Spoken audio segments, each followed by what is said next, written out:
Sa punto po ito, makakausap natin si Commander Winiel Azcuna ng Philippine Coast Guard sa Cebu. Magandang tanghali po, Commander Azcuna.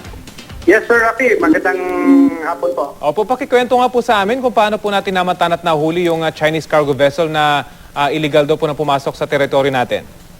Yes, sir. This morning, a team of Coast Guard personnel, together with the Bureau of Custom, Immigration, and Quarantine, boarded the vessel MV Ningyu 1. This is a Hong Kong registered vessel na nandito po naka-anchor ngayon in between Karnata Island and Malapascua Island sa Cebu.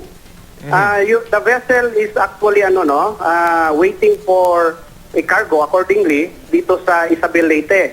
But unfortunately, he failed to inform authorities here in Cebu regarding his arrival po dito sa atin. Kaya po natin binoard po siya. Ilan po yung sakay ng Chinese vessel at ito ano po yung laman ng naturang barko? Right now po, yung crew po nitong MV Mingyu 1 po, there are 24 Chinese crew on board. And then, empty pa po yung barko, empty siya. This is a bulk carrier ship, no? So, wala po siyang laman kasi waiting po siya dun sa cargo niya sa Isabel Leyte. But the policy should be na mag-inform sana siya dito sa amin before arrival dito po sa Cebu. But he failed to do the necessary documentation po. Ano pong sabi ng mga opisyal ng barko? Regular ho ba sila nagpupunta rito para kumuha ng kargamento at ngayon lang sila hindi nakapagpaalam? Ano pong kwento sa inyo?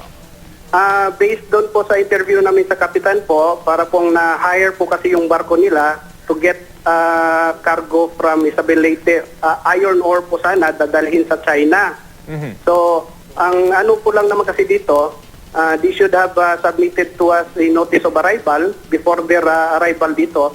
But yun nga po, since wala po silang sinamit na ganon, they have violated some immigration and custom laws po.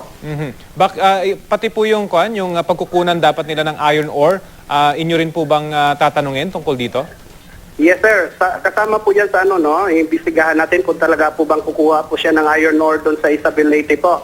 Kaya nga po, natin kasi may nag-report po dito sa atin sa Coast Guard Station Cebu na may presence po ng foreign vessel doon po sa may Malapascua Island. So pinapuntahan po natin. Kaya po nagkaroon po tayo ng inspection ngayon doon. Opo, gaano po sila kalayo o kalapit sa Malapascua Island? Alam naman natin ay isa sa mga protected areas dyan. Sikat po yan sa diving. Yes, sir. Ano naman po sila? They are anchored in between, no?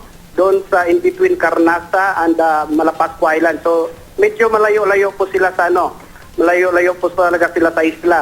That's why we had also some difficulties in in inspecting the vessel kasi malalaki po yung alon ngayon. And then yun nga po, medyo malayo sila. Opo. Sa inyo pong impormasyon, marami hubang mga barko nakakapasok, nakakalabas-pasok sa ating teritoryo ng hindi nakakapagpaalam sa Coast Guard? Well, so far, sir, this is the first this is the first unusual na na-address po natin dito sa Coast Guard Station Cebu po.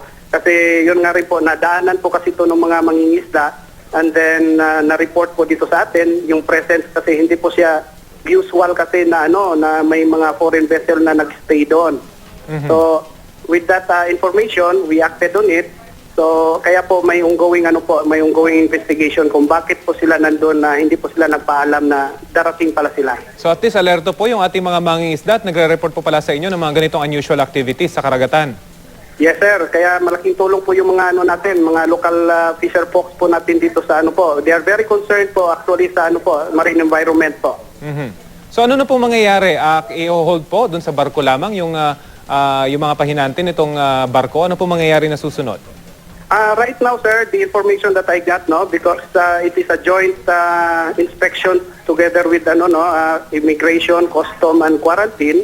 Immigration personnel has already confiscated the passport and the seaman's book of the crew, no? So they have to clear some penalties po siguro sa immigration. At the same time, meron po rin silang babayarang penalties with custom for failure to notify them. Okay, sige po. Maraming salamat sa inyong oras. Commander Yes, Winiel Azcuna ng Philippine Coast Guard Cebu. Magandang tanghali po sa inyo. Salamat po, sir.